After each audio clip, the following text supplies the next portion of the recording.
5 বছর ধরে রাস্তা সংস্কার হয়নি। আলিপুরদুয়ারের সেই রাস্তার ছবি আমরা দেখিয়েছিলাম। এলাকার মানুষের কি পরিমাণ ভোগান্তি হচ্ছে সেই ছবি আমরা দেখিয়েছিলাম। অবশেষে ভোগান্তির শেষ। দেখুন, রাস্তা হচ্ছে, রাস্তার কাজ হচ্ছে।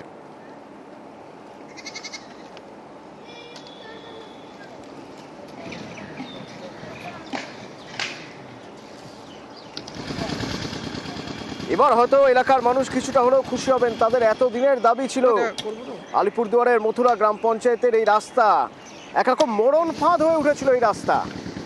বেশ কয়েক মাস আগে আমরাই সেই বেহাল রাস্তার খবর দেখাই, যে খবর ছড়িয়ে পড়ে সোশ্যাল মিডিয়ায়।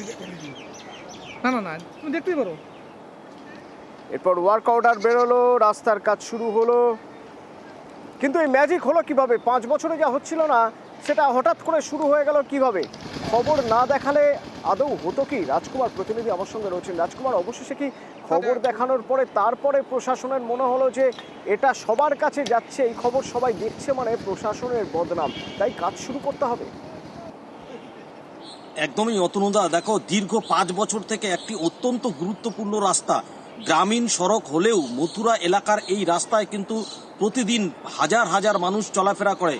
এবং আমরা যে খবর দেখিয়েছিলাম প্রায় 8 মাস আগে, সেই খবরেও কিন্তু এটা ছিল। মানুষজন, এলাকার মানুষজন জানাচ্ছিলেন যে অসুস্থ মানুষকে ওই এলাকা থেকে হাসপাতালে নিয়ে যাওয়া যায় না। তার কারণ হচ্ছে ভাঙা রাস্তার কারণে অ্যাম্বুলেন্স আসে না। এই খবরই যখন আমরা দেখাই তখন কিন্তু একেবারে প্রশাসনিক মহলে তোলপাড় পড়ে যায় যে রাস্তা বেহালের জন্য অ্যাম্বুলেন্স যায় না, অসুস্থ মানুষদের হাসপাতালে নিয়ে যাওয়া হচ্ছে না। এবং এইটি দেখার পরেই কিন্তু জেলা প্রশাসনের পক্ষ থেকে কিন্তু তৎপরতা শুরু হয়ে যায়। জেলা প্রশাসনের পক্ষ থেকে জেলা পরিষদকে নির্দেশ দেওয়া হয় যে ওই রাস্তা মেরামত করতে হবে। তারপর জেলা পরিষদের পক্ষ থেকে কিন্তু টেন্ডার ডাকা হয়। টেন্ডার ডাকার পর সেই টেন্ডার যখন মিট হয় এবং টেন্ডার মিটের পরে কিন্তু ওয়ার্ক অর্ডার হয় এবং ওয়ার্ক অর্ডারের পরে অবশেষে রাস্তা শুরু হলো।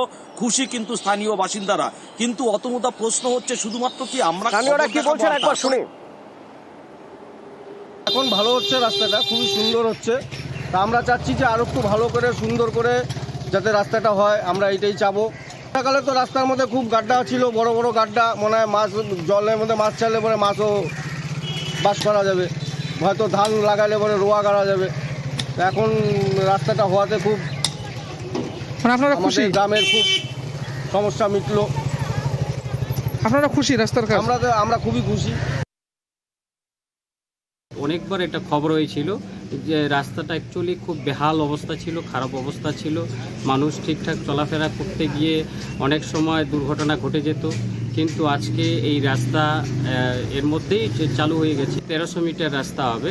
বাকি যেটা হচ্ছে সেটা শুধু মথুরাঞ্চল মধ্যে পড়েনি, সেটা হচ্ছে 3টে জিপি একটা রাস্তা, বড় একটা রাস্তা। একবারে তো সব রাস্তা করা সম্ভব না। খবরের জন্য উদ্যোগটা নিয়েছেন? হ্যাঁ, অবশ্যই। আমরা এটা নিয়ে আরও চিন্তা ভাবনা করছি কিভাবে সাজানো যায়।